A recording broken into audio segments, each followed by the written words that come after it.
I was staring at the envelope on my desk when my assistant walked in. My hands were shaking. Inside was a dossier with my name on it.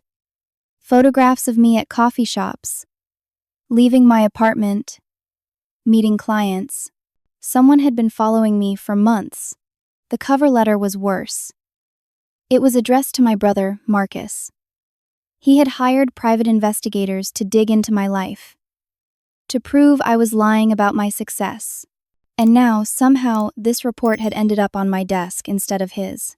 The manila envelope felt heavy in my hands, like it contained more than just paper. My assistant, Karen, had found it on my desk that morning with a sticky note that said only, "You should see this before he does." No signature, no explanation. I closed my office door and sat down, my heart pounding so hard I could hear it in my ears. The label on the front read, "Confidential Investigation Report. Subject Elsa Morgan." My name. My full name. Underneath, in smaller print, "Prepared for Marcus Morgan." Marcus, my brother. I hadn't spoken to him in 3 years. Hadn't spoken to any of my family, actually. Not since that Thanksgiving when I was 29 years old, sitting at their dinner table in our childhood home in Columbus, Ohio, listening to them tear apart every piece of my life like vultures picking at a carcass. My mother had started it like she always did. So, Elsa, still working at that little company? What do they even do again? Something with computers? She had waved her hand dismissively, her wine glass catching the light. "It's a tech startup, Mom." "I do marketing," I had said, keeping my voice steady even though my stomach was twisting. "Marketing," my father had snorted. "That's not a real job. You just post things on the internet all day." Marcus had been sitting across from me, smirking. Golden boy Marcus, who worked in finance and drove a BMW and lived in a condo our parents had helped him buy. "At least I'm doing something meaningful with my life," he had said, "building real wealth, not playing around with hashtags." The whole family had laughed. My aunts, my uncles, even my cousins. All of them looking at me like I was the family disappointment, the black sheep, the one who would never measure up. That was the night I decided I was done. I went home to my apartment, packed my things over the next 2 weeks, and moved to Portland, Oregon. Changed my phone number, deleted social media, started completely fresh. I was 30 years old, and I was finally free. And I had built something real, something they knew nothing about. I opened the report with trembling fingers. The first page was a summary. Professional, clinical, detached. It detailed my movements over the past 6 months. Photographs were paper-clipped to pages. There I was, walking into my apartment building in the Pearl District, one of the nicest neighborhoods in Portland. There I was at a coffee shop, laptop open, working. There I was at a restaurant with Daniel, my boyfriend, both of us laughing over dinner. I flipped through more pages. The investigator had been thorough. Too thorough. Employment verification. Senior Marketing Director at Cascade Tech Solutions. Salary, $120,000 annually. Performance reviews, excellent. Recent promotion, yes, 6 months ago. Residence, 2-bedroom apartment, Pearl District, Portland, Oregon. Monthly rent, $2,800. Lease in good standing. Relationship status. Dating Daniel Pierce. Software engineer, age 33. Relationship appears stable. Subject and boyfriend frequently seen together at restaurants, parks, and social gatherings. I should have felt vindicated. This report proved everything I had been trying to escape from was wrong. I wasn't a failure. I wasn't playing at a career. I had built a real life, a successful life, without any of their help or approval. But then I saw the note at the bottom of the summary page. Handwritten in pen. Subject's grandmother, Clara Morgan. 80th birthday dinner scheduled for April 15th. Client plans to present findings at family gathering. 2 weeks from today. Marcus was planning to present this at our grandmother's birthday dinner. He had spent money, probably thousands of dollars, to hire investigators to follow me around for months. All to prove what? That I was lying about my life? Except the report proved I wasn't lying. So why did I feel sick to my stomach? I kept reading, my hands getting colder with each page. Then I found it, page 17, a section titled, Financial Irregularities Noted. My breath caught in my throat. The investigator had somehow accessed records that showed wire transfers into my business account.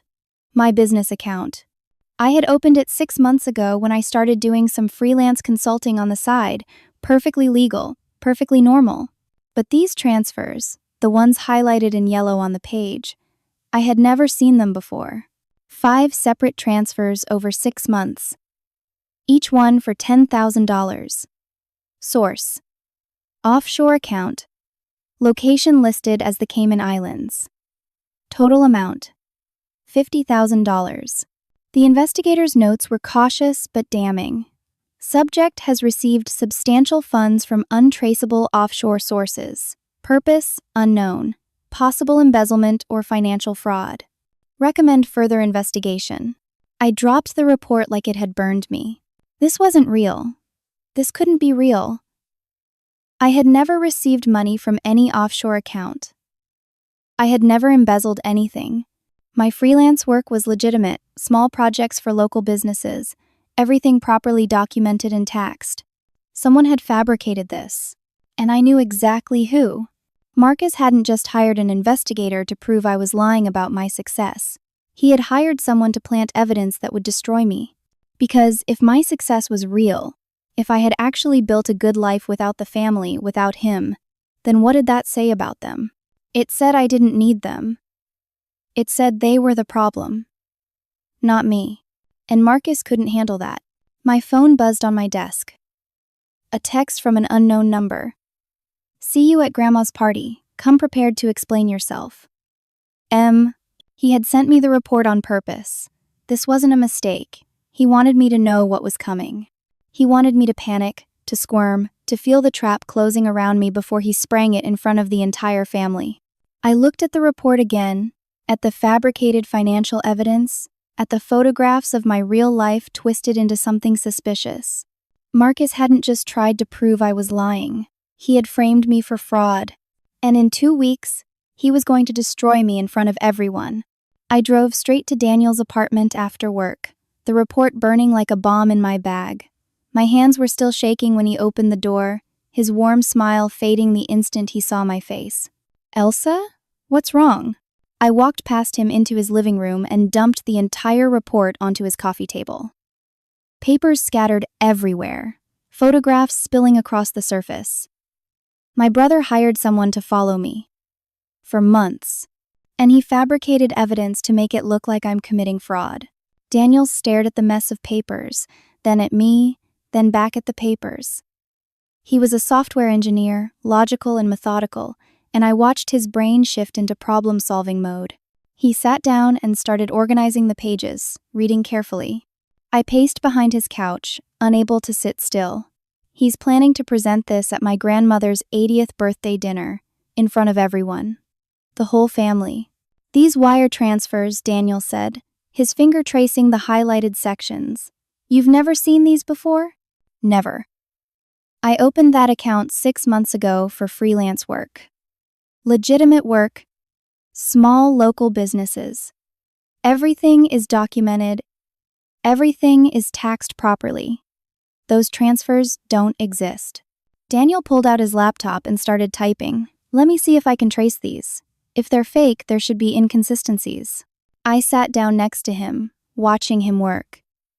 His fingers flew across the keyboard, pulling up banking interfaces, checking routing numbers, cross-referencing account information. After 20 minutes, he leaned back, his face grim. These look real, Elsa. What? I mean, someone went to a lot of trouble. The routing numbers correspond to actual Cayman Islands banks. The transaction dates and times are consistent with legitimate wire transfers. The amounts are just under the threshold that would trigger automatic federal reporting. Whoever set this up knew what they were doing. I felt the room tilt. So what do? You could go to the police, Daniel said slowly. Report that someone has framed you. With what evidence? That my brother sent me a report? He could just say, the investigator found this and he was concerned. He could play the worried brother act. And meanwhile, These wire transfers look real. What if they arrest me instead? Daniel was quiet for a long moment. You're right. If you go to the police now, with this evidence looking as solid as it does, they might see you as the primary suspect. You'd be bringing yourself to their attention. My phone rang. Unknown number. I almost didn't answer, but something made me pick up. Hello? Elsa? The voice was soft, wavering. Old. Is that really you, sweetheart? My heart stopped. Grandma Clara? Oh, honey. She started crying softly. I've missed you so much. I know you're busy with your life out there, but I was hoping, for my birthday, maybe you could come home? Just for one day? I'm 80 years old, sweetheart. I don't know how many more birthdays I'll have. I closed my eyes, tears burning behind my eyelids. My grandmother had always been kind to me, the only one in the family who never compared me to Marcus, who never made me feel small. When I left, I had blocked everyone's numbers except hers, but she had never called. I thought maybe she had sided with the rest of them. Grandma, I don't know if that's a good idea. Please, Elsa. I don't care about whatever arguments you have with your parents or your brother. I just want to see my granddaughter one more time. Is that too much to ask? The guilt crashed over me like a wave. She didn't know. She didn't know what Marcus was planning, didn't know about the report, didn't know that her birthday dinner was going to be a trap designed to destroy me. I'll think about it, Grandma, I promise. That's all I ask, honey. I love you. I love you too. I hung up and looked at Daniel. She wants me to come. She doesn't know what Marcus is planning. So what are you going to do? I had 3 choices, and they were all terrible. Option 1. Don't go. Stay in Portland, ignore the dinner. Let Marcus present his fabricated evidence to an empty chair, but then I would look guilty. I would look like someone with something to hide, someone who couldn't face her family because she knew she had done something wrong, and my grandmother would spend her 80th birthday wondering why I didn't care enough to come. Option 2. Go to the dinner and let Marcus spring his trap. Try to defend myself in front of the family, tell them the evidence is fake, and hope they believe me over their golden boy. Except they never believed me before. Why would they start now? Option 3. Go to the police right now with the report and claim I was being framed. But like Daniel said, the evidence looked real. Too real. I could end up arrested for fraud before I ever got a chance to prove my innocence. I'm going, I said finally, to the dinner. But I'm going to confront Marcus first, privately, the day before. I'm going to bring all my real documentation, tax returns, employment contracts, bank statements, everything. I'm going to make him confess to fabricating this. Elsa, if he's willing to frame you for fraud, what makes you think he'll just confess? Because I'll record it. I'll get him to admit what he did, and then I'll have proof. Daniel shook his head. That's risky. Everything is risky right now. Over the next week, I gathered everything I could. Tax returns showing my legitimate income. Employment contracts from Cascade Tech. Bank statements from my regular accounts showing normal deposits and expenses. Performance reviews. Emails from satisfied freelance clients. I built a case proving my life was real, my success was earned, my finances were clean. I also hired my own investigator. If Marcus had secrets, I was going to find them. 3 days before the dinner, my investigator called me. Miss Morgan, I found something you need to know about your brother. What is it? He filed for bankruptcy 4 months ago. Lost everything in a failed real estate investment scheme. He's living in your parents' basement. Has been for the past 3 months. I sat down hard on my couch. He's broke? Completely. No job, no income, substantial debt. Your parents are supporting him financially. So that was it. That was why he needed to destroy me.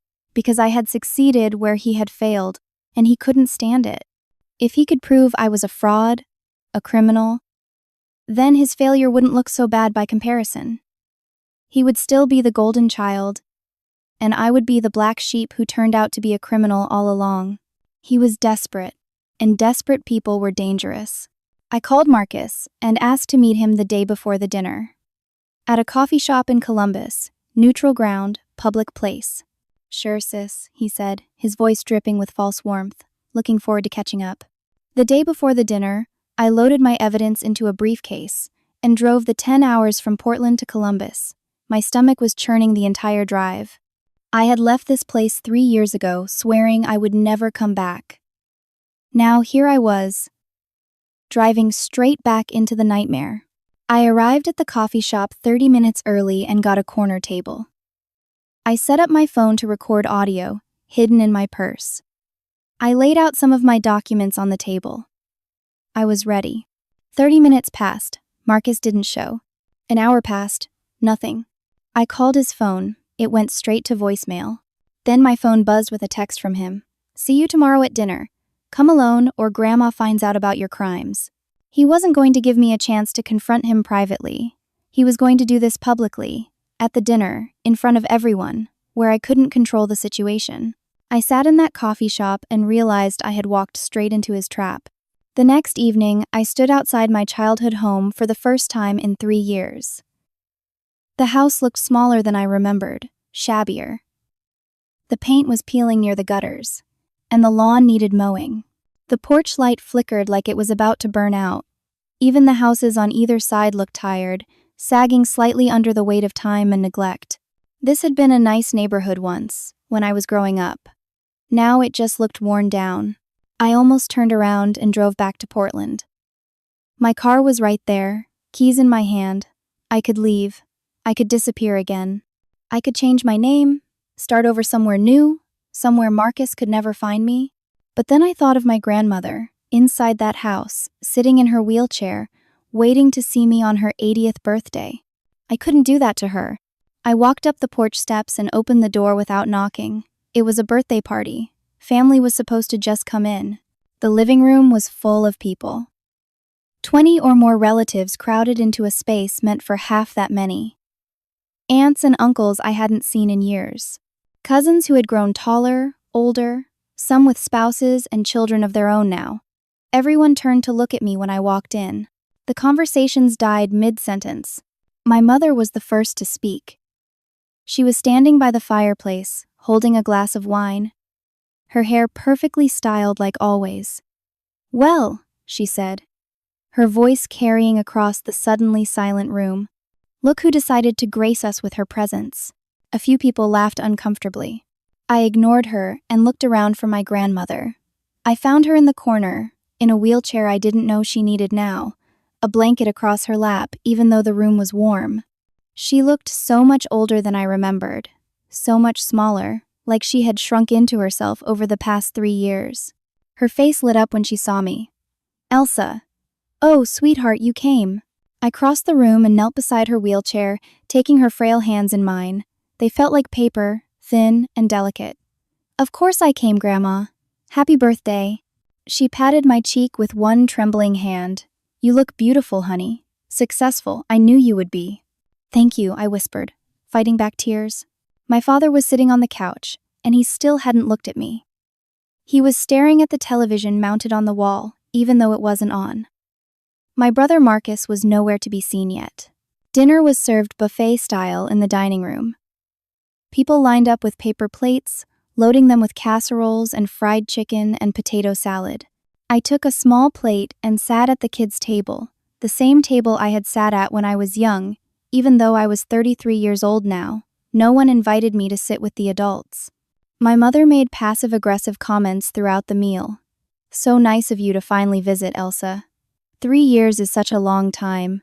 We thought maybe you had forgotten where you came from." "I've been busy, Mom." "Busy? Of course. Too busy for family. We understand." She smiled at me with her lips pressed together, that smile that had always made me feel about 2 inches tall. My father still hadn't said a single word to me. Halfway through dinner, Marcus arrived. He walked in like he owned the place, wearing an expensive-looking suit that probably came from the back of his closet, from before he lost everything. His hair was slicked back, and he had a laptop bag slung over his shoulder. "Sorry I'm late, everyone," he called out cheerfully. "Had to pick something up." He set the laptop bag down near the television with a deliberate thud. My stomach dropped. He made a plate of food and sat down at the adult table, right next to our mother. They whispered to each other, and she smiled at whatever he said, her real smile this time, the one she saved for him. After everyone had finished eating, Marcus stood up. He tapped his fork against his glass, making it ring out across the room. "Can I have everyone's attention, please? I'd like to make a toast." The room quieted down. My grandmother beamed at him from her wheelchair. "First of all," Marcus said, "happy birthday to our wonderful grandmother. 80 years old. That's incredible. We're so lucky to have you." Everyone clapped. Grandma Clara waved her hand modestly. "Now," Marcus continued, his voice taking on a more serious tone, "I want to talk about something important. Family, loyalty, honesty." I gripped the edge of the kids' table. "Here it comes." "We're a close family," Marcus said, looking around the room at all the faces watching him. "We've always been there for each other. Through good times and bad, we stick together. We tell each other the truth." He paused for effect, which is why it broke my heart when I heard that someone in this family might not be living up to those values. My mother's hand went to her chest in exaggerated concern. My father finally looked up from his spot on the couch. Marcus walked over to his laptop bag and pulled out a manila envelope, the same one I had seen in my office, the report. "A few months ago," he said, "I started hearing things about my sister, Elsa, things that concerned me. She had cut off contact with the family, which hurt all of us. But more than that, I heard rumors about her life out in Portland. I wanted to believe the best about her. I really did. But as her brother, I felt responsible for finding out the truth." He opened the envelope and pulled out the report, holding it up for everyone to see. "So I hired a private investigator. And what he found was very interesting." He walked over to the television and connected his laptop to it. The screen flickered to life, showing the first page of the report in huge letters. My name. My face in a photograph. "Let's start with the good news," Marcus said, clicking to the next slide. "Elsa has been successful. She has a good job as a senior marketing director. She makes a decent salary. She lives in a nice apartment. She has a boyfriend." On the surface, everything looks great. A few people murmured, some sounding impressed, others confused about where this was going. "But then," Marcus said, his voice dropping, "my investigator found something troubling." He clicked to the page about the wire transfers. The numbers showed up enormous on the television screen. $50,000. Offshore accounts. Cayman Islands. The room erupted in gasps and whispers. "Over the past 6 months," Marcus said, speaking louder now, "Elsa has received $50,000 in wire transfers from an offshore account in the Cayman Islands." The investigator could not trace the source. The timing of these transfers corresponds with her employment at Cascade Tech Solutions. He let that hang in the air for a moment. "Now, I'm not a lawyer," he continued, "but this looks an awful lot like embezzlement, like someone has been stealing money from their employer and trying to hide it in offshore accounts." "That's not true." I stood up from the kids' table, my chair scraping loudly against the floor. "Those transfers are fake. I never received that money. He fabricated that evidence." "That's exactly what someone guilty would say," Marcus shot back. "Of course you're going to deny it." My mother started crying, actual tears running down her face. "How could you do this, Elsa? How could you steal? How could you bring this shame on our family?" "I didn't steal anything. Mom, please, you have to believe me. Marcus is lying. He made this up." My father finally spoke. His voice was cold, flat, final. "Get out of this house. Dad, please listen to me." I said, "Get out. You're not welcome here. You're a thief and a liar, and I will not have you under my roof." Several cousins had their phones out now, filming. I could see myself on their screens, standing there, face red, tears starting to fall, looking exactly like a guilty person caught in a lie. Marcus clicked to another slide. "There's more. I've already contacted Elsa's employer about these irregularities. I've also filed a report with the police in Portland. They'll be investigating this starting Monday morning." The room spun around me. He had already told my company. He had already told the police. This wasn't just a family humiliation. This was the beginning of a real criminal investigation. "You can't do this," I whispered. "You're destroying my life over a lie." "I'm doing what's right," Marcus said. "Even if it hurts, even if it means turning in my own sister, because that's what family does. We hold each other accountable. My mother hugged him, still crying. You're such a good son. My grandmother was staring at me from her wheelchair, her face pale, her hand pressed to her chest. Elsa, is this true? No, Grandma. I swear to you, it's not true. I would never do something like that. Please, you have to believe me. But I could see doubt in her eyes now. Confusion. Fear. My father stood up. If you're not out of this house in 60 seconds, I'm calling the police right now. I looked around the room. Every face was turned toward me, and not one of them looked sympathetic. Some looked angry, some looked disgusted. Some looked almost pleased, like they had always known I would turn out bad. I grabbed my purse and ran for the door. Behind me, I heard my grandmother's voice, weak and frightened. Elsa, wait, please. Let's talk about this. But I couldn't stop. I couldn't breathe. I had to get out of there. I made it to my car and fumbled with my keys, finally getting the door open. I collapsed into the driver's seat and just sat there, shaking, tears blurring my vision. My phone buzzed. An email notification. Subject, urgent meeting required. From CEO of Cascade Tech Solutions. Body. Elsa, we need to meet Monday morning at 8. Please come to my office immediately. Do not access any company systems or contact any clients until we've spoken. Another buzz. Another email. From Detective William Harris, Portland Police Department. Body, Miss Morgan, I need to speak with you regarding a fraud allegation that has been brought to our attention. Please contact me at your earliest convenience to arrange an interview. I dropped my phone in my lap and stared at the house I had grown up in. Through the window, I could see Marcus standing by the television, my mother hugging him, people patting him on the back like he was some kind of hero. He had won. He had destroyed me in front of everyone, and there was nothing I could do about it. I started the car and drove back to my hotel, my hands shaking on the wheel, my entire life collapsing around me. I didn't sleep that night. I sat in the hotel room until dawn, staring at my phone, watching my life disintegrate in real time. Email after email, text after text. An email from HR at Cascade Tech asking me to surrender my access badge on Monday. Another from the company's legal counsel informing me that I was being placed on immediate administrative leave pending an investigation into alleged financial improprieties. A text from my cousin Amanda, who I had once been close to. I can't believe you would do something like this. We trusted you. A voicemail from my Aunt Helen. You should be ashamed of yourself. Your poor mother is beside herself. Nothing from Daniel. Radio silence from the one person I needed to hear from most. Sunday morning, I checked out of the hotel and drove the 10 hours back to Portland. The highway stretched out endlessly in front of me, every mile marker feeling like another nail in my coffin. I called Daniel 3 times. He didn't answer. I arrived at my apartment building late Sunday evening. The doorman, Carlos, who always smiled and asked about my day, looked away when I walked in. He had seen the news. Somehow, it was already spreading. I took the elevator up to the 12th floor and walked down the hallway to my apartment.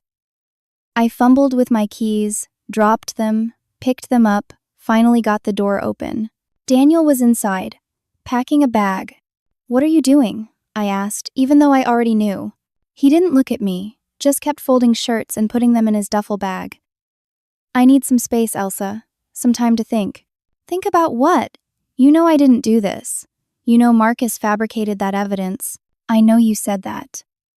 But Elsa, the evidence looks real, really real, and my parents saw the videos. Your cousins posted them online. Everyone is talking about it. Your parents? What do your parents have to do with this? They called me last night. They said I should distance myself from you until this gets sorted out.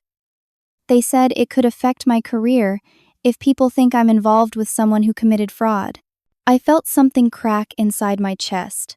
So you're leaving me, right now, when I need you most." He finally looked at me. His eyes were sad but determined. "I just need some time, a few days, maybe a week, to let things calm down." "Things aren't going to calm down, Daniel. Marcus has already contacted my company and the police. This is just getting started. Which is exactly why I need space. I'm sorry, Elsa. I really am. But I can't be part of this right now. He zipped up his bag and walked toward the door. I thought you loved me, I said quietly. He stopped in the doorway but didn't turn around. I do love you. That's why this is so hard. Then he was gone, and I was alone in my apartment, in my life, in everything. Monday morning came too fast. I put on my best business suit, did my hair and makeup like I was going into battle, and drove to the Cascade Tech offices. I had worked there for 5 years. Started as a junior marketing associate and worked my way up to senior director. I had led campaigns that brought in millions of dollars in revenue. I had won awards. I had earned every promotion, every raise, every ounce of respect. And now I was walking in to surrender my badge like a criminal. The CEO's office was on the top floor. His assistant, Michelle, who had always been friendly with me, wouldn't make eye contact when I arrived. He's waiting for you, she said, her voice cold. I walked into the office. The CEO, Richard Chen, was sitting behind his massive desk. Next to him were 2 people I didn't recognize. A man and a woman, both in suits, both looking at me like I was something they had scraped off their shoes. Elsa, Richard said. These are representatives from our legal department. And this is Claudia from HR. I sat down in the chair across from them, feeling like I was on trial. You understand why you're here, Richard said. It wasn't a question. Yes. We received an anonymous tip on Friday afternoon, alleging that you have been embezzling funds from the company. The tip included documentation of wire transfers from offshore accounts that appear to be connected to your business activities. That documentation is fake, I said, keeping my voice steady. I am being framed by my brother. He hired a private investigator who fabricated evidence to destroy my reputation and my career. The woman from legal, Claudia, raised an eyebrow. Do you have proof that the evidence was fabricated? I have proof that my brother has a motive. He's bankrupt. He's living with our parents. He's desperate and jealous of my success. That's not proof that the wire transfers are fake, the male lawyer said. Richard sighed and rubbed his temples. Elsa, we're conducting a full investigation. But in the meantime, we can't have you accessing company systems, client information, or financial data. We're placing you on paid administrative leave effective immediately. You're suspending me. We're protecting the company and our clients while we investigate. I've worked here for 5 years. I've never done anything dishonest. I've built relationships with our clients, led successful campaigns, brought in millions in revenue. And you're going to believe an anonymous tip over everything I've done? We have to take all allegations seriously, Claudia said. I'm sure you understand. What I understand is that I'm being presumed guilty without any real evidence. Then you'll have the opportunity to prove your innocence during the investigation, Richard said. But for now, we need your badge, your laptop, and your access credentials. I reached into my purse with shaking hands and pulled out my badge. The photo on it showed me smiling, confident, proud to work here. I placed it on the desk. My laptop is in my car. We'll send someone down to get it. You're not to return to your office or contact anyone on your team. If you need to communicate with us, you can do so through our legal department. They were treating me like I had already been convicted. The male lawyer walked me down to the lobby. People stared as we passed. Some of my coworkers, people I had worked with for years, people I had considered friends, turned away when they saw me. In the lobby, the lawyer held out his hand for my laptop. I retrieved it from my car and handed it over, feeling like I was surrendering the last piece of my professional identity. You'll hear from us when the investigation is complete, he said. Then he walked away, taking my laptop, my access, my career with him. I sat in my car in the parking lot and cried. Not quiet tears. Ugly, gasping sobs that made my whole body shake. 5 years of work. 5 years of proving myself. Gone in one morning. That afternoon, I met with Detective William Harris at the Portland Police Department. He was a middle-aged man with graying hair and tired eyes who looked like he had seen too much of humanity's worst impulses. Miss Morgan, he said, shaking my hand, thank you for coming in. We sat in an interview room. just the two of us, and a recording device on the table between us. "You understand that you're not under arrest," he said. "This is a voluntary interview. You can leave at any time, and you have the right to have an attorney present." "I don't need an attorney because I didn't do anything wrong." He opened a folder and spread out papers on the table. The same wire transfer documents I had seen in Marcus's report. "Can you explain these transactions?" "I can't explain them because I never made them. Those transfers don't exist in my real bank records. Someone fabricated them." "Who would do that?" "My brother, Marcus Morgan. He hired a private investigator to follow me and dig up dirt on my life. When he couldn't find any real dirt, he had the investigator create fake evidence of fraud. That's a serious accusation." "It's the truth." Detective Harris studied me for a long moment. "Why would your brother want to frame you for fraud?" "Because I'm successful and he's not. Because I cut off my toxic family 3 years ago and built a life without them. Because he needs me to fail so that his own failures don't look as bad." "Do you have any proof of this?" "I have proof that he hired the investigator. I have proof that he presented this report at a family dinner specifically to humiliate me. I have proof that he's bankrupt and living with our parents. But you don't have proof that he fabricated the wire transfers." "No," I admitted, "not yet." Detective Harris closed the folder. "Miss Morgan, I'm going to be honest with you. These wire transfers look legitimate. The documentation is solid. The timing coincides with your employment at Cascade Tech. If I didn't know better, I would say these are real transactions. But they're not. Then you need to prove that. Because right now, this looks like a pretty clear case of embezzlement, and if the district attorney decides to press charges, you could be facing serious prison time." The words hit me like a physical blow. "Prison time. I would advise you not to leave the state while we're investigating," he continued, "and you should probably get yourself a lawyer." I left the police station in a daze. The world felt unreal, like I was moving through a nightmare I couldn't wake up from. When I got home, there was a message on my phone from the company's legal department. They had completed their initial investigation. They had found more evidence. Additional wire transfers I didn't know about, from months ago, before I even knew I was being targeted. The total amount was now $90,000. Someone had been planting evidence in my accounts for months, long before the birthday dinner, long before I even knew Marcus was coming after me. This wasn't a rushed frame job.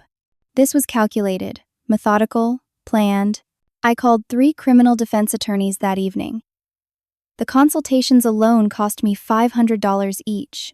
All 3 of them said the same thing. With evidence this strong, I would need an aggressive defense, extensive investigation into the fabrication, expert witnesses to examine the financial documents. It would cost at least $50,000 upfront as a retainer. I checked my bank account. After paying for my own investigator, the legal consultations, and living expenses, I had $8,000 left. I couldn't afford to defend myself against the crime I didn't commit. That night, sitting alone in my apartment, I called Daniel one more time. I needed to hear a friendly voice, needed someone to tell me it would be okay, needed someone to believe in me. He didn't answer. An hour later, he texted, "I can't help you, Elsa. My family is insisting I cut contact. I'm sorry. I hope you understand." I understood perfectly. When things got hard, when loving me became inconvenient, he chose the easy path. He chose himself. I texted back, "I hope your next girlfriend is worth it." He blocked my number. At 11 that night, my phone rang, my mother's number. For just a second, I felt a flicker of hope. Maybe she had realized the truth. Maybe she was calling to apologize, to say she believed me, to offer support. I answered, "Mom?" "Elsa." Her voice was shaking. "Grandmother Clara had a heart attack tonight. She's in the hospital. The doctors say it was brought on by stress." My blood went cold. "What?"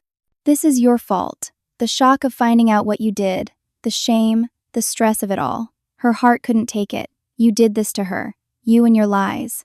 "Mom, I didn't do anything." Marcus framed me. "He fabricated that evidence. Please, you have to believe me. All you've ever done is lie and make excuses. You've destroyed this family. I hope you're happy." She hung up. I sat on my couch in the dark, my phone in my lap, and felt the last piece of my world crumble away. My career was gone. My relationship was over. My family believed I was a criminal. My grandmother was in the hospital because of me, and I was completely, utterly alone. I drove through the night back to Columbus, my hands gripping the steering wheel so tight my knuckles went white. The highway was empty at 3 a.m, just me and my headlights cutting through the darkness. Every mile felt like moving through concrete. I couldn't think straight, couldn't process what was happening. My grandmother was in the hospital because of me, because of what Marcus had done, because I hadn't been able to stop him. I arrived at Columbus General Hospital just as the sun was starting to rise. The parking lot was mostly empty, the fluorescent lights casting everything in a sickly yellow glow. I ran inside, still wearing the same clothes I had worn to the police station, my hair a mess, my eyes swollen from crying. The woman at the reception desk looked at me with barely concealed pity. "I need to see Clara Morgan," I said. "She was admitted last night, heart attack." She typed into her computer. "She's in the ICU, 4th floor, but visiting hours don't start until 7. I'm her granddaughter, please." She looked at me for a long moment, then picked up a phone and spoke quietly to someone. When she hung up, she said, "You can go up, but the nurse needs to speak with you first." I took the elevator to the 4th floor. The ICU was quiet. Just the sound of machines beeping and nurses speaking in hushed tones. A woman in scrubs met me at the nurse's station. "You're Clara Morgan's granddaughter?" "Yes, Elsa. How is she?" "She's stable. The heart attack was significant, but we got her here in time. She's resting now." "Can I see her?" The nurse hesitated. "Your family is in the waiting room. They've asked that you not be allowed in to see her." "What?" "I'm sorry. They were very clear. They said your presence would upset her and potentially cause more stress." I felt like I had been slapped. That's not fair. That's not true. "I need to see her. I need to explain what's happening. I understand this is difficult, but we have to respect the family's wishes. And right now, what's best for the patient is rest and minimal stress. I'm not going to stress her out. I just want her to know I'm here, that I care. Please." The nurse's expression softened slightly. "Let me see what I can do." She walked away, leaving me standing alone in the hallway. A few minutes later, I heard voices from around the corner. My father's voice, loud and angry. "Absolutely not. She is not to go anywhere near my mother. She's caused enough damage." Then Marcus's voice, playing the concerned grandson. "We're just trying to protect Grandma. Elsa being here would only upset her more." I walked around the corner into the waiting room. My entire family was there. My parents, Marcus, 3 of my aunts and uncles, several cousins. They all turned to look at me. My father stood up, his face red. "What are you doing here?" "I came to see Grandma. I heard she had a heart attack. I wanted to make sure she's okay. You have some nerve showing up here after what you've done." "I haven't done anything, Dad," Marcus framed me. "He fabricated evidence. He's the one who caused all this stress." Marcus stood up too, putting his hand on our father's shoulder like he was the reasonable one, the peacemaker. "Elsa, I know you're upset. I know this is hard for you. But making wild accusations isn't going to help anyone. They're not wild accusations. They're the truth." My Aunt Carol stood up, pointing her finger at me. "You need to leave, right now, before we call security. I just want to see my grandmother."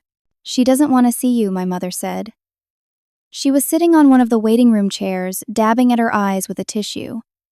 "When she woke up this morning, she asked about you. We told her you were the reason she was here. She started crying and said she didn't want to see you." That couldn't be true. My grandmother loved me. She had always been kind to me, had always believed in me. They were lying to keep me away from her. "I don't believe you." My father took a step toward me. He was a big man, 6'2", 220 pounds. "I am not going to tell you again. Leave, now." One of my cousins, Tyler, was filming me with his phone. I could see myself on his screen, disheveled and desperate, looking exactly like the kind of person who would steal money and break her grandmother's heart. A security guard appeared at the entrance to the waiting room. The nurse must have called him. "Ma'am," he said to me, his voice firm but not unkind. "I'm going to have to ask you to leave the hospital. I just want to see my grandmother. The family has requested that you not be allowed in the ICU. If you don't leave voluntarily, I'll have to escort you out." I looked around the waiting room at all their faces. My family, people I had grown up with, people who had known me my entire life. And every single one of them believed I was a thief and a liar. I turned and walked away, the security guard following me to make sure I left. When I got to the parking lot, I sat in my car and screamed until my throat was raw. I drove to a cheap motel on the outskirts of Columbus and checked in for the night. The room smelled like cigarette smoke and cleaning chemicals. The bedspread was stained. The television only got 3 channels. But it was $50 a night, and that was all I could afford now. I turned on my phone and saw 17 missed calls. For a moment, I thought maybe it was good news. Maybe it was the police saying they had figured out the truth. Maybe it was my company saying it was all a mistake. But the calls were from reporters. Local news stations in Portland had picked up the story. Tech executive accused of fraud, marketing director under investigation for embezzlement. They wanted comments. They wanted my side of the story. I didn't call any of them back. Instead, I checked my email. From Richard Chen, CEO, Cascade Tech Solutions. Subject: Employment Termination. Body: Dear Elsa, after conducting our investigation into the allegations of financial impropriety, we have determined that there is sufficient evidence to warrant termination of your employment, effective immediately. You will receive 2 weeks severance pay, and your final paycheck will be sent to the address we have on file. We wish you the best in your future endeavors. They had fired me. 5 years of work, gone. My career in marketing, over. Word would spread through the industry within days. No one would hire someone accused of embezzlement, even if the charges were never proven. Another email. From Sandra Thompson, Criminal Defense Attorney.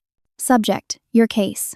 Body: Miss Morgan, I've reviewed your situation, and I believe I can help you. However, my retainer for a case of this complexity is $50,000. Additionally, we'll need to hire forensic accountants and potentially other expert witnesses, which will cost extra. If you'd like to move forward, please contact my office to arrange payment. $50,000 I didn't have. For a crime I didn't commit. I checked my bank account one more time. $7,200. After the motel, gas, food, it would be gone in a few weeks. I had nothing left. No job, no savings, no support system, no way to fight back. I lay on the stained bedspread in that motel room and stared at the water-damaged ceiling, and for the first time since this nightmare started, I considered just giving up, disappearing, changing my name, moving to Canada or Mexico or anywhere Marcus couldn't find me, living under the radar for the rest of my life. But that would mean he won. That would mean everything he said about me was true, that I was a coward and a failure who ran when things got hard. And it would mean my grandmother would die thinking I was a criminal who had broken her heart. I couldn't let that happen. At 2 a.m, unable to sleep, I checked my email one more time. There was a new message from an address I didn't recognize. No subject line. I almost deleted it, thinking it was spam or another reporter. But something made me click on it. The email was short. I think you should know this. There was an attachment. 3 audio files, labeled with dates from 6 months ago. My hands were shaking as I downloaded them and pressed play on the first one. A man's voice, nervous. Are you sure about this, Mr. Morgan? Creating fake wire transfers is illegal. I could lose my license. I could go to jail. Then my brother's voice, clear as day. I don't care if it's illegal. She deserves this. She abandoned this family. She thinks she's better than us. I want you to make her look like a criminal, make it convincing, make it look real. The first man again. The kind of documentation you're asking for, it'll cost extra. A lot extra. Marcus, I'll pay you double, triple if you have to.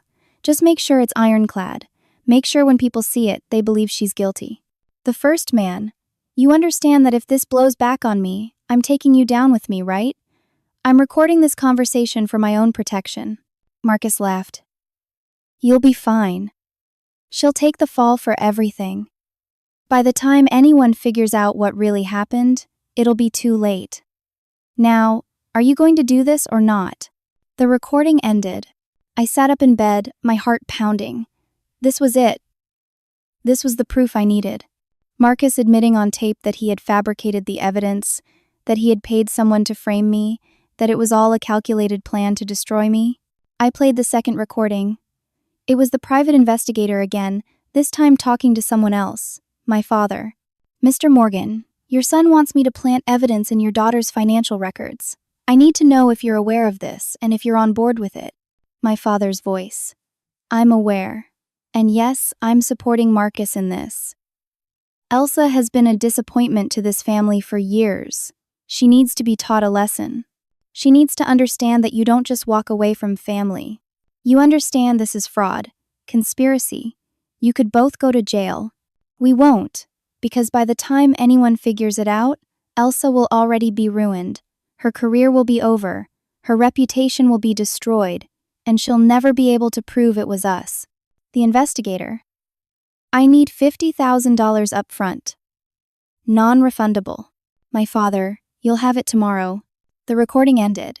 The third recording was from 2 weeks ago, right before the birthday dinner. Marcus and the investigator again. Everything is in place, the investigator said. The wire transfers are in her account records. They look completely legitimate. Even forensic accountants will have a hard time proving they're fake. Good, Marcus said. I'm going to present the report at Grandma's birthday dinner. In front of everyone. I want the whole family to see what Elsa really is. What about after, when she tries to fight back? She won't be able to. She doesn't have the money for lawyers. She doesn't have the resources to investigate. And by the time she figures out what really happened, she'll be so destroyed that no one will believe her anyway. This is perfect. This is exactly what she deserves. The recording ended with the sound of them laughing. I sat in that motel room, shaking, tears streaming down my face. But this time they weren't tears of despair, they were tears of rage. I had the evidence. I had the proof. Marcus and my father had confessed to everything on tape. The email didn't say who sent it. There was no signature, no explanation, but I knew it had to be the investigator, Tom. Something had made him change his mind. Maybe his conscience caught up with him. Maybe he was scared of being caught. Maybe he just couldn't live with what he had done. Whatever the reason, he had given me the weapon I needed to fight back. But it was 4 in the morning in a motel room, and I had no idea what to do next. Were these recordings even admissible in court? Would the police believe me now? Would my company take me back? And most importantly, was it too late to save my grandmother? I clutched my phone in my hands and made a decision. When the sun came up, I was going to find Tom, the investigator, and make him tell me everything. Then I was going to go to the police with these recordings. Then I was going to make Marcus and my father pay for what they had done. They had tried to destroy me. They had almost succeeded. But I wasn't destroyed yet. I didn't wait for sunrise. At 4:30 in the morning, I was already in my car, searching on my phone for the private investigator's office. His name was on the original report, Tom Bradley, Bradley Investigations, an address in downtown Columbus. I found his office building just as the first gray light was starting to creep across the sky. It was a shabby 3-story building, wedged between a pawn shop and a check cashing place. The kind of neighborhood where people minded their own business and didn't ask questions. I called the number from the report. It rang 4 times, then went to voicemail. This is Tom Bradley. Leave a message. This is Elsa Morgan, I said. I know you sent me those recordings. I need to talk to you. Now. I'm outside your office. Please. This is my life. I hung up and waited. 20 minutes later, a beat-up Honda Civic pulled into the parking lot. A man got out, mid-50s, balding, wearing wrinkled khakis and a polo shirt. He looked exhausted, like he hadn't slept in days. He saw me standing by the building entrance and stopped. For a second, I thought he might get back in his car and drive away. Mr. Bradley? I called out. Tom? Please, I just want to talk. He hesitated, then walked over to me. Up close, I could see dark circles under his eyes, the tremor in his hands. He looked scared. "You shouldn't be here," he said quietly. "You sent me those recordings. Why?" He unlocked the building door and gestured for me to follow him inside. We climbed 2 flights of stairs to his office, a cramped space with a desk, 2 chairs, and filing cabinets lining the walls. The window looked out over the parking lot. He sat down behind his desk and rubbed his face with both hands. "I've been a private investigator for 15 years. I've done a lot of things I'm not proud of. Followed cheating spouses. Dug up dirt on people for divorce cases. But I never crossed the line into illegal activity. Not until your brother hired me." "Why did you do it?" "Money. I was behind on my mortgage. My wife had medical bills. Your brother offered me $60,000 to make you look guilty of fraud. That's more money than I make in 6 months doing legitimate work. But you recorded him." "I always record my clients when they ask me to do something questionable. It's insurance. Protection. I knew if this blew up in my face, I needed proof that I was just following orders. So you recorded everything. The conversations with Marcus. The conversation with my father." He nodded. "Your father scared me more than your brother. Marcus is desperate and jealous. But your father is cold. Calculated. He talked about destroying you like he was discussing the weather." "Why did you send me the recordings now?" Tom stood up and walked to the window, looking out at the parking lot. "Because I saw what happened to you. I saw the news stories about you being fired. About the police investigation. About your grandmother having a heart attack. And I realized that I had helped do that to an innocent person." His voice cracked. "I have a daughter your age. If someone did to her what I helped do to you, I would want to kill them. And then I looked in the mirror and realized I was that someone." "Will you testify?" I asked. "Will you go to the police and tell them what Marcus and my father paid you to do?" He turned to look at me. "I could go to jail." "You could. But you'll definitely go to jail if you don't come forward and this all comes out later. At least if you cooperate now, you might get immunity." He was quiet for a long moment. Then he walked over to one of the filing cabinets and pulled out a folder. I kept copies of everything.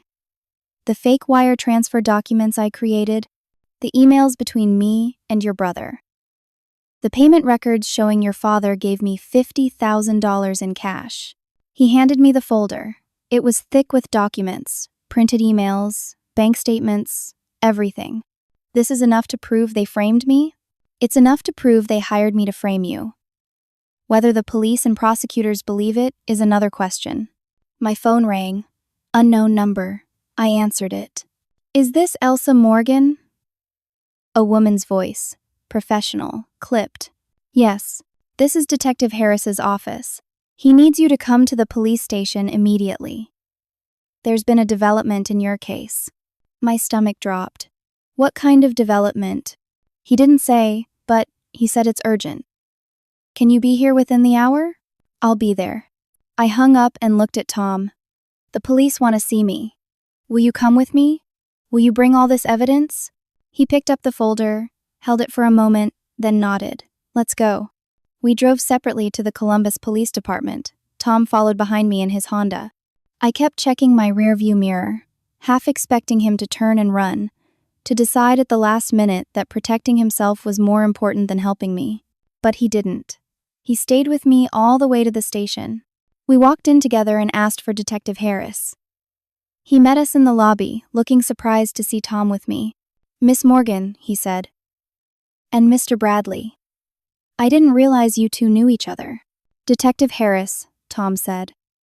"I need to make a statement about the Elsa Morgan case. I have information that proves she's innocent." Harris's expression didn't change, but I saw something flicker in his eyes. "Come with me." He led us to an interview room and gestured for us to sit. He set up a recording device and stated the date and time and everyone present. "Mr. Bradley," he said, "you're here voluntarily?" "Yes." "And you understand that anything you say can be used in court?" "I understand." "Go ahead." Tom opened the folder and spread the documents across the table. Then he started talking. He told Detective Harris everything. How Marcus had hired him to investigate me. How Marcus had then asked him to fabricate evidence of fraud. How Tom had created fake wire transfer documents that looked legitimate. How my father had been involved, paying Tom $50,000 in cash to destroy me. How they had planned the whole thing around my grandmother's birthday dinner to maximize the humiliation. He played the audio recordings. Marcus's voice filled the interview room, admitting to the conspiracy, laughing about my impending destruction. Detective Harris listened to everything without interrupting. His face remained neutral, professional, but I saw his jaw tighten when he heard my father's voice talking about teaching me a lesson. When Tom finished, Harris sat back in his chair. "This is quite a confession, Mr. Bradley. You understand that what you did was illegal? That you committed fraud, conspiracy, probably a dozen other crimes?" "I understand. I'm willing to testify against Marcus and his father. I'm willing to cooperate fully. I just want to make this right." Harris turned to me. "Miss Morgan, the reason I called you in this morning is because we received a visit late last night from your brother and father. They wanted to file additional charges against you. They said they had more evidence of your financial crimes." My heart sank. They were still trying to bury me. "But," Harris continued, "something about their story didn't sit right with me. The evidence against you was too perfect, too convenient. No one is that stupid when they're embezzling money. So I started digging a little deeper. I was planning to question Mr. Bradley this morning. It seems he saved me the trouble. He picked up one of the audio recordings. With this evidence, I have enough to arrest both Marcus and your father for conspiracy to commit fraud, wire fraud, and identity theft. These are serious federal crimes. They're looking at significant prison time." "What about Tom?" I asked. "What happens to him?" "That's up to the district attorney. But if he cooperates fully, testifies against them, he might be able to negotiate immunity or a reduced sentence. I'll make the recommendation." Tom let out a long breath. "Thank you." "Don't thank me yet," Harris said. "You're still in a lot of trouble, but you did the right thing coming forward." Harris stood up. "Miss Morgan, I need you to wait here. I'm going to get some officers together, and we're going to go pick up your brother and father right now. I'll need you to give an official statement, and we'll need you to testify when this goes to trial. Of course, whatever you need." "One more thing," Harris said, his expression softening slightly. "I'm sorry for what you've been through. This should never have happened to you. It was the first time anyone in authority had said they believed me. The first time anyone had apologized. I felt tears prick at my eyes, but I blinked them back. "Thank you, Detective." He left the room and Tom and I sat in silence for a moment. "What are you going to do now?" he asked. "I'm going to the hospital. I'm going to see my grandmother. And this time, no one is going to stop me." 2 hours later, I was sitting in Detective Harris's office when he got the call. His officers had gone to my parents' house to arrest Marcus and my father. But when they got there, both men were gone. The house was empty. My mother claimed she didn't know where they were. "They ran," Harris said, hanging up the phone. "Someone must have tipped them off." "What does that mean?" "It means we put out a warrant for their arrest. They can't get far, but it might take a few days to find them. They're running because they know you have the evidence. They're running because they're guilty." I left the police station and drove straight to the hospital. It was afternoon now, and visiting hours were in full swing. I walked into the ICU waiting room where my family had been camped out. This time, it was just my mother and one of my aunts. My mother stood up when she saw me. "You need to leave, right now." "No," I said. "I'm here to see Grandma Clara, and you're not going to stop me." "Security," my mother called out. But this time, no security guard came. Instead, one of the nurses walked over. "Are you Elsa Morgan?" "Yes. Your grandmother has been asking for you all morning. She wants to see you. Come with me." My mother tried to follow, but the nurse held up her hand. "Just Elsa." I followed the nurse through the double doors into the ICU. She led me to a small room where my grandmother was lying in a hospital bed, hooked up to monitors and IVs. She looked so small, so fragile, like a bird with broken wings. But when she saw me, her face lit up. "Elsa, my sweet girl." I rushed to her bedside and took her hand, careful not to disturb the IV line. Grandma, I'm so sorry. I'm so sorry this happened. Hush now, she said, her voice weak but steady. I know the truth. I always knew. What? Your mother told me what Marcus said about you. About the money. About you being a criminal. But I didn't believe it. Not for 1 second. I know you, Elsa. I know your heart. You would never do something like that. Tears spilled down my cheeks.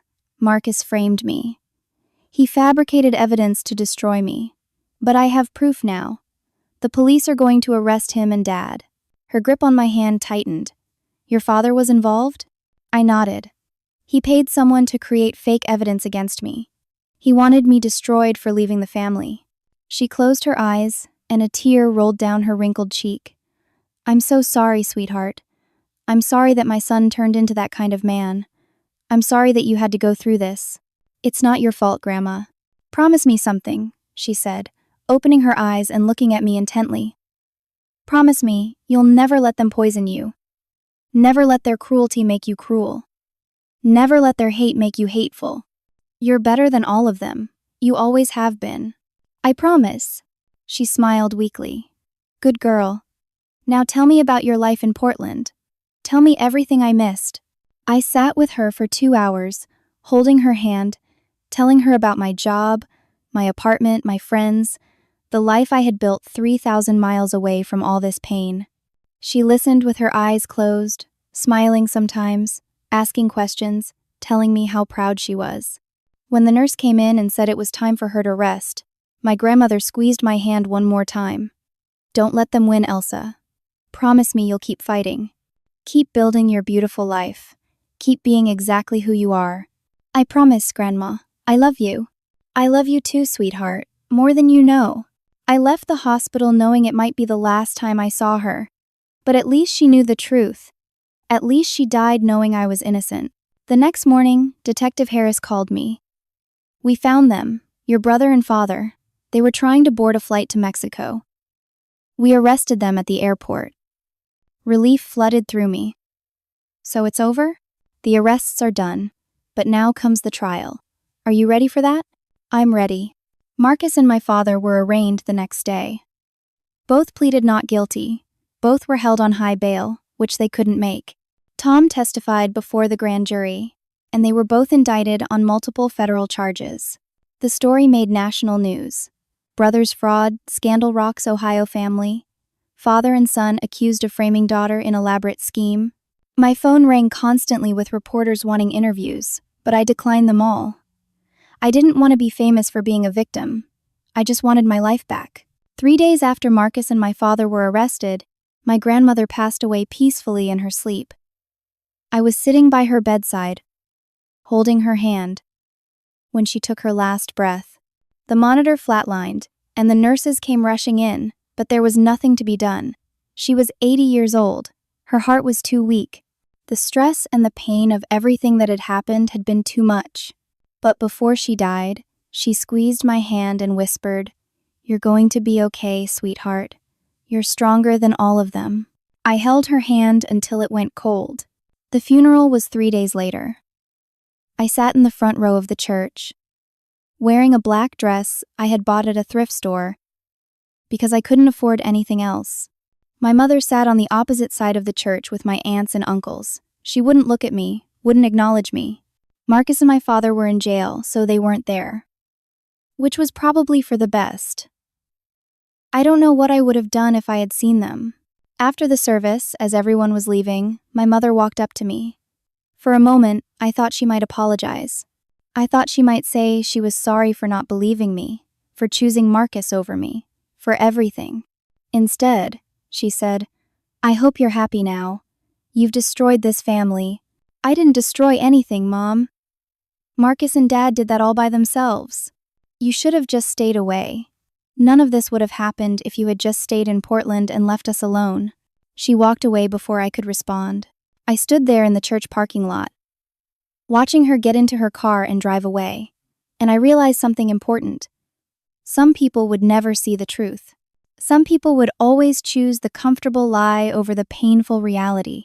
My mother would go to her grave believing that I was the problem, that I was the one who had torn the family apart, because admitting the truth would mean admitting that she had failed as a mother, that she had raised a son who was capable of something monstrous.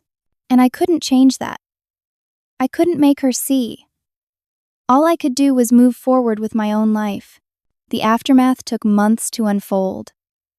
The criminal trial against Marcus and my father lasted 8 weeks.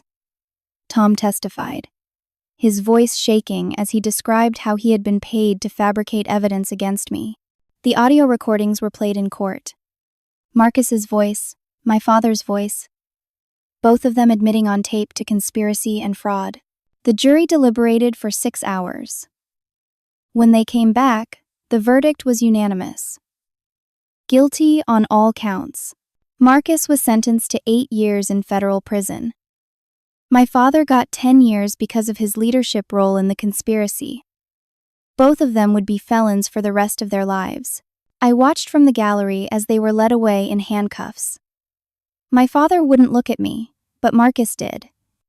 He stared right at me, his face twisted with rage, and mouthed, "This is your fault." Even then, even after everything, he couldn't take responsibility. He couldn't admit that he had brought this on himself. He had to blame me. I just stared back at him and said nothing. He wasn't worth my words anymore. My case with Cascade Tech was resolved 2 weeks after the criminal trial ended. The company issued a public apology, admitted they had acted too hastily in firing me, and offered me my old job back with full back pay for the time I had been suspended.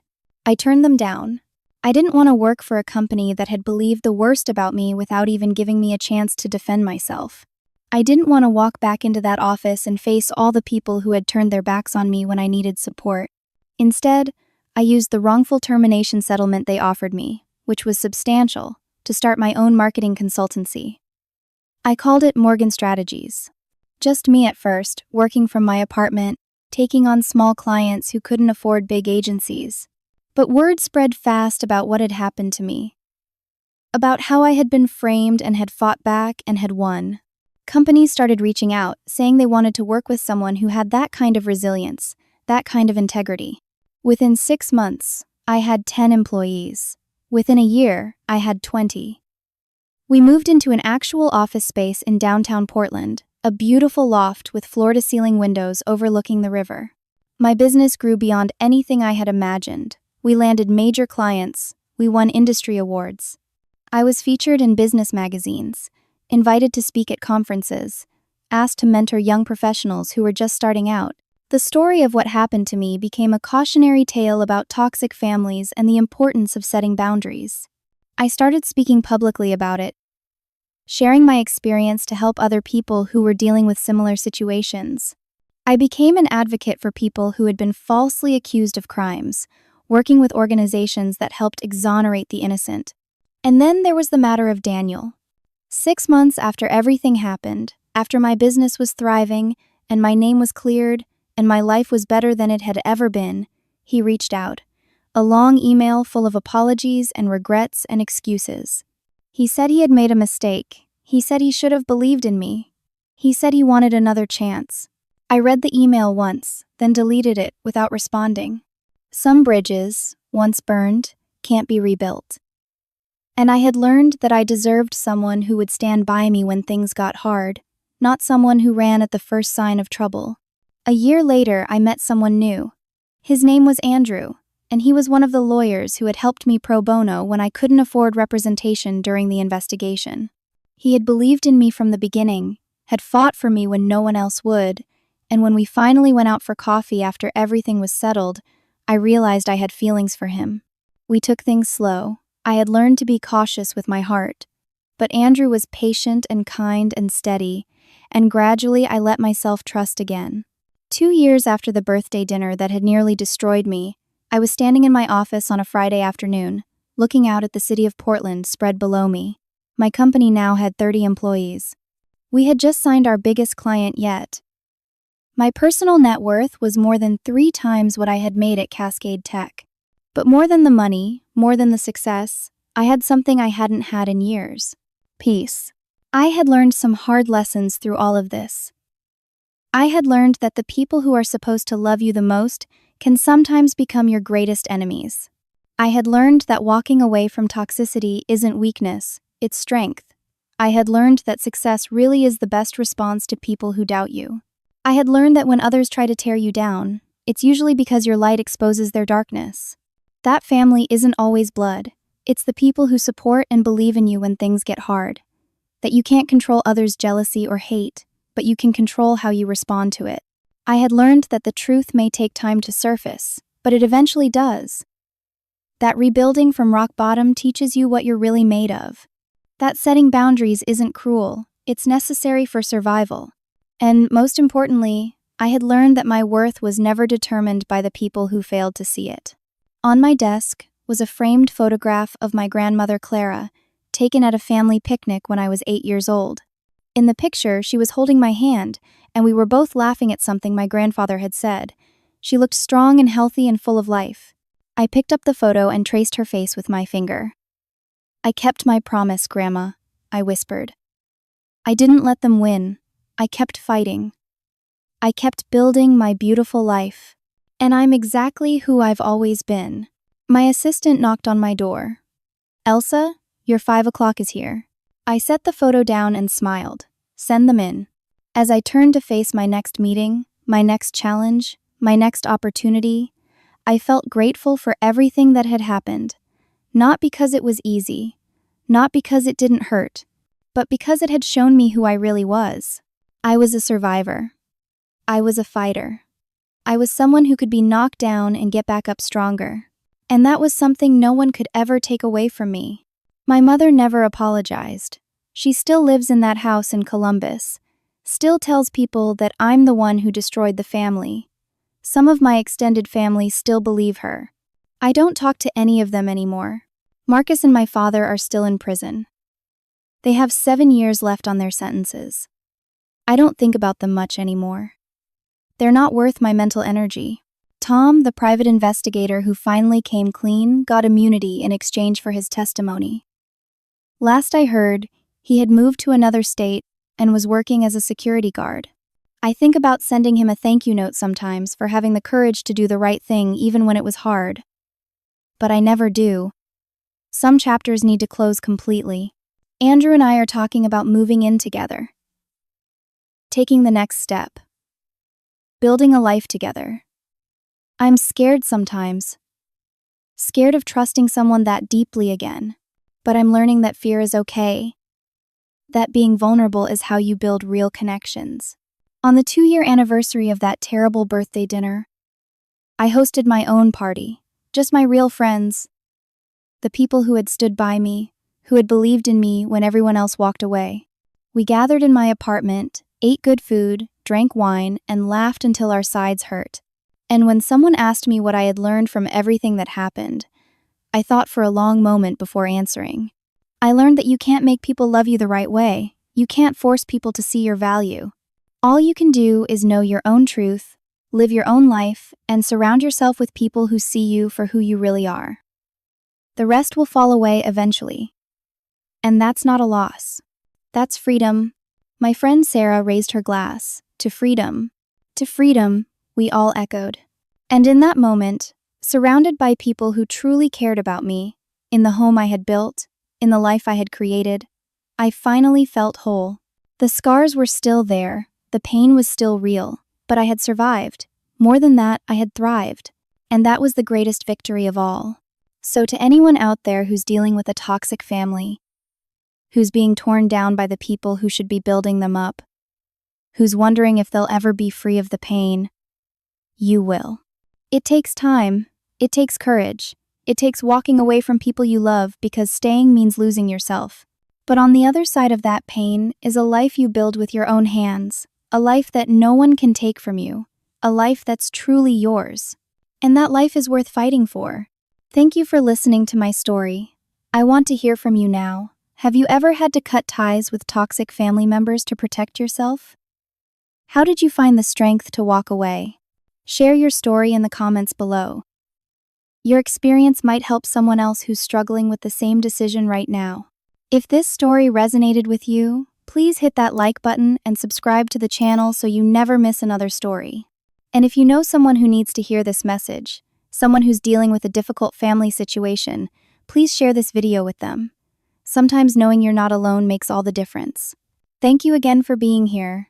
I hope my story reminds you that no matter how dark things get, no matter how impossible the situation seems, you have the strength inside you to overcome it.